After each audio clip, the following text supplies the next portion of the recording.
we're doing first. You know what we're doing? Yeah. Today we're going to talk about some geometry principles we need to bring back in order to be successful in Trig. Can I leave? As was discussed 2 weeks ago, the entire month of November is formulas. Alright, tell us what formulas we're working with. Happy to. Sorry. Ready? You need to start and make one of the questions more difficult. No, just tell us so I know if I can handle it. Giselle, I already started recording. What? I thought you had told Alright. me. Sure. So I know if I Anna? paying attention. Zach, you too. Huh? For today, there are a couple of formulas we need to bring back from geometry and a couple of definitions we need to bring back from geometry.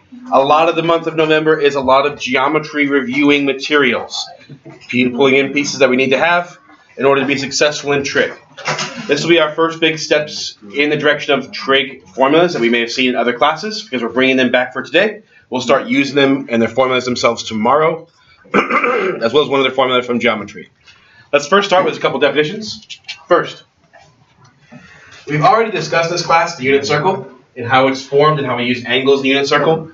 Trigonometry is defined as triangle mathematics, but the unit circle is the main part of it, which doesn't always jive well in our brains.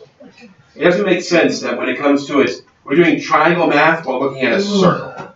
So what I want to first understand is that when it comes to triangle math, you can actually form a triangle with any angle created in the unit circle, whether it be between 0 and 90, like a standard triangle we have in geometry, or ones that are even bigger, like if you want to do something like 120 degrees, you can do that by looking at a specific triangle in the unit circle. Here's the unit circle, very roughly drawn. Let's look at some places. First, from the unit circle, any dot around the outside ring can form an angle in standard position. So in this case, if I want to talk about a standard triangle angle, I can put a dot right here. And what we do is, to create the triangle, we use the x-axis as one of the sides, and the y value as the other side. This creates our first triangle, with an angle up here, known as theta. This is standard from geometry. It allows us to create a triangle inside of any standard shape. Giselle? It's one of those big steps. Any standard shape can have a triangle inside of it as long as we're willing to take a look for it. Now, if you want to have a bigger angle, this would get us from 0 to 90 fairly easily. If you want to have one that's bigger, you can still follow these same basic rules as long as you make sure you're on the x-axis and using the y value. Example, if say I wanted to have an angle like 120 degrees, right here in standard position. To form the triangle, I have to still use the x-axis. I just use the one down here instead. Allow us to create this triangle instead, with a different theta. It allows us to create any angle we want and put it in terms of triangles without needing them to be triangles at the beginning. For example, it is impossible to create a triangle that's a 225 degree angle. It's not possible from the definition of geometry. However, we can talk about a 225 degree angle by using these triangles instead. Ones have similar properties, but are formed by very fixed set of rules. So a 225 degree angle can be found using the unit circle and triangles. Now, when talking about triangles in trigonometry, there are some basic definitions from geometry we need to remember. These ones will quickly appear back in your head. So first, I will remind us of some variables we've talked about a few weeks ago that are specifically for angles. Theta is one of them. Really common to talk about with an angle is theta. It is the most common, the most heavily used. The next two most commons are alpha, beta, and then phi is the fourth most common. Let's use alpha and beta today. So I have here alpha and beta. If you struggle making the alpha and the beta, you can always just draw an A or a B, just makes them look fancy, and you'll think of them as alpha and beta for you. Now, the terminology that needs to be remembered. When it comes to a triangle, depending on the angle in question, there are three ways to identify the side components of a triangle. You might identify them as the hypotenuse, opposite of that angle, adjacent to that angle. For this picture, if you look over here, the hypotenuse is the only one that can never change. It is set in stone because it is defined in geometry as the longest side and the side across from the right angle. Now, when it comes to alpha and beta dictate the other two. Because if I am focusing upon alpha, then the opposite side would be this side over here. But it is opposite of alpha. you have to think of it not as just opposite, it's opposite of the specific angle alpha. This side down here is called the adjacent. Adjacent, a Latin word meaning to be next to, be applied to. It is adjacent, but it is adjacent of alpha. Sure, right. Now, if I focus on a different angle, some of these pieces can change, some of them cannot change. If I instead focus on beta, for example, when it comes to beta, the hypotenuse is still the hypotenuse, because the hypotenuse is based upon an abstract definition, longest side across from the right angle. But if I focus on beta, the other two sides shift. Instead, if I focus on beta, this side becomes the opposite, because it is opposite of beta. If I change my definition of the angle, I have to change my definition of the sides, because they are related to each other. When I talk about opposites, I can't just say opposite, it has to be opposite of an angle. When I talk about adjacent, it has to be adjacent to an angle. This side over here, adjacent of beta. So the same side can have multiple names depending on the angle you're talking about with it. It could be opposite, it could be adjacent, but the hypotenuse is always the hypotenuse. Now, as you've seen these three terms, you may have some PTSD coming back. I love Some this. trigonometric formulas may suddenly be like, oh, I remember something dealing with opposite, adjacent, and hypotenuse. What are the fish looking things? Fish is alpha. If you know your, if you go to certain Christian churches, use this as an ichthus. It's alpha in Greek. Okay. It is the letter A in Greek. Okay.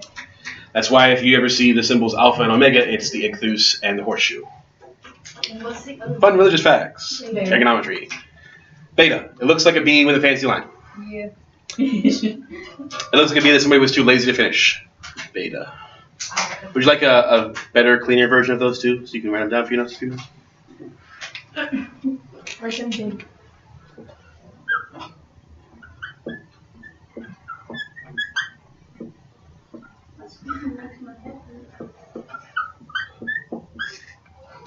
Squeaker, squeak, squeak, squeak. All right. Now, as you might imagine, if you remember anything of geometry, and especially the trig part of geometry, these formulas come back. Speaking of which, before we go any farther, in geometry, depending on the teacher you had, you for sure learned three basic ones: sine, cosine, and tangent. Depending on the teacher you may have had, you may have also learned about the three advanced ones, which are secant, cosecant, and cotangent.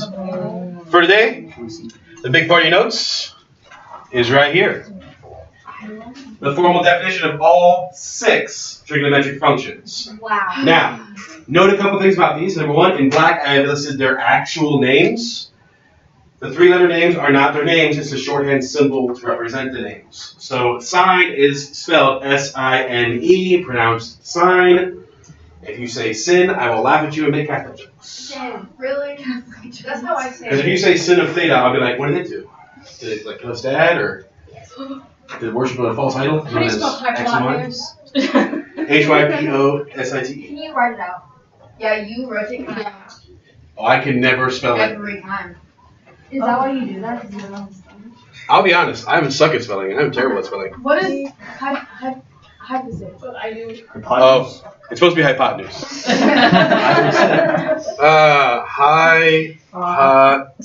Hypotenuse. Joey, if you knew, why didn't you just tell us? Hypotenuse. It doesn't look right. He said he was going to write it. I am always happy to correct things. I don't know how I wrote hypocyte. Where?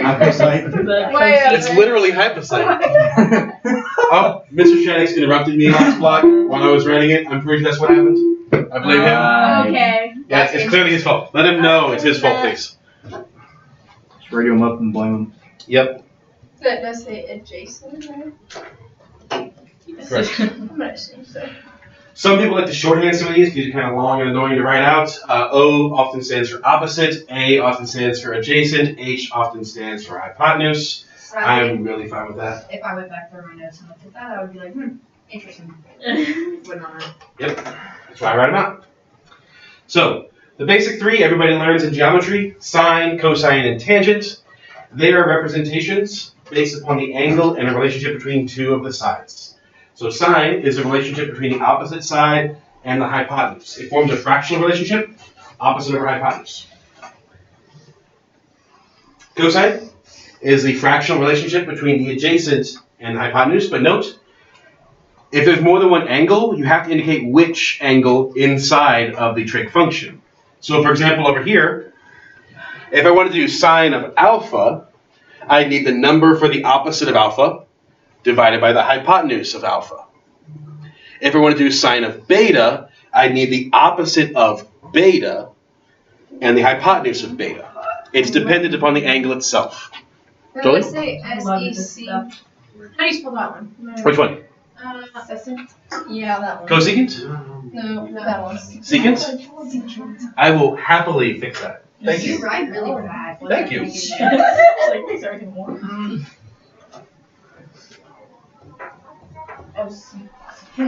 Secant. I thought it was second. Okay, so Thank You know, a blind person, he can't secant. so or like sine, cosine, tangent. There's like some old hippie caught another if tripping on acid. Correct. Like, is there something like that for the Not necessarily. So Andrew was asking if there was a way, a mnemonic device like I learned SOHCAHTOA, SOHCAHTOA, SOHCAHTOA, and it helps you to remember which ones go where. Yeah. Would you do that again, Andrew, for me? some old hippie caught another hippie tripping on acid. So it's a mnemonic device. Each letter that starts each word indicates a different letter in the trig function. So SOH stands for some old hippie. CAH stands for caught another hippie. Tripping on acid is TOA. And it depends on your teacher. Like I learned from a teacher that was very boring is not the right word. Very boring is the right word. She made us learn SOHCAHTOA. He asked if there's a way to remember the other side. I will tell you there is not a good way to remember the other side with a mnemonic device. If you happen to come up with one, let me know. I think that'd be awesome. I would love to start a new one. I am not very creative, as you already know. However, there is a way to get them if you remember the first three. So if you look over here, sine and cosecant are inverses of each other. Sine is O over H, cosecant is H over O. They're opposites, inverses of each other. You'll also notice that each one contains one co. Sine, cosecant, cosine, secant, tangent, cotangent. Okay. So each one contains one co. That's another way that can help you remember which ones go with which one. So again, sine, cosine, tangent. Cosecant is the opposite, the inverse of sine. Secant is the inverse of cosine. Cotangent is the inverse of tangent. So if you remember the first three, the second three are just flips. Major Griffiths, please report to the office. Major Griffiths, please report to the office. Yeah, if you ever want to get some extra credit in this class, if you can come up with a nice little device to remember the second list, like some old hippie, if you can come up with your own version that helps you remember the right-hand side, I will throw points at you like you wouldn't believe. Bro, I have one for the first two, but I don't know what to do with the third C. All right. Come home Oh, or see how angry See, something. you hold on to it. Somebody else can finish it for you, and I'll Real give them Kappa points, needs not to you. be excused at this time. Real Kappa needs to be excused at this time. That's a good start. Yeah. Yeah, it's pretty good. I didn't hear it. Okay. Good. I Good. I don't want you to come home or see how angry something. You can't use any of those words now. Yeah, you can't even use or. It's copyright. I was gonna help her finish it. I have copyright. We'll see. If you can come up with something, Haley, we'll throw some credit your way, or somebody else can. I love that kind of stuff if it helps you remember it. Personally, I did not like some old hippie because I grew up learning it one way, so learning it another way was like, I have to learn one more thing. But if it helps you remember, I will happily learn that stuff. I learned some old hippie because it helped people remember it, so why not? So that's a great way to work on some extra credit that you want. Otherwise, these formulas will take the next week and a half for us. Primarily because We're going to learn how to reuse the formulas from geometry specifically, some finer applications of them with geometry that are often skipped, or I've just been long enough that you probably forgot about some of them. These 6 formulas, very large deal the next week and a half. So make sure your homework assignment for tonight is to memorize all 6 formulas. What? All 6 formulas. Memorize all 6. Be able to produce them on command. I have issues memorizing my name. I don't want to have a quiz tomorrow, but that is a nice threat to have. What? Where I'll just be like, okay, quiz time. Write down secret. Joanne and Joseph, you need to get in the office. Joanne and Joseph, you need to get in the office, please. It was obviously one. No. I don't know, I think Michael would happily take credit for it. No. Anybody else that have yours? I just asked. But with that, you're counting. Maybe that's what we do on Thursday. You get What? Michael. Wait, tomorrow is Thursday. Hey, I'm just making sure, hey. Come on. That is your homework for tonight. Memorize these 6, please. What? I'll Please. try. Please. Are we actually having a quiz though? I haven't I decided yet. literally don't even remember anything from that circle thing that we did. I guess you better. Oh, I could do both. No. I can have a quiz over both tomorrow. Hey. Oh, yeah. Hey. Oh, yeah. I love the ideas. Thank you, Michael. Thank you, I hate Haley. it here. Thank you, Michael Gadian. Thank you, Haley Morris. Alright, Really? You know what? Here, I got one. I got one, okay? Can her octopus see his apple or another octopus? What? It's C. C-A-O. That's what I said. Can her octopus see his apple? That doesn't even. Yeah, not So or. then it has to be C. Okay. Yeah. Let me think. If That's my That doesn't sound right. How can I label these notes? These ones? Basic trig functions. These 6 are considered your basic trig functions. Alright, that is going to be it for today. We're going to have a nice short lesson today. So, if you need any help with those forms from the dual credit stuff, or if you have any questions with that, I'll be happy to answer that stuff too. I have one. Otherwise, I'm going to stop recording. Pow! I have one.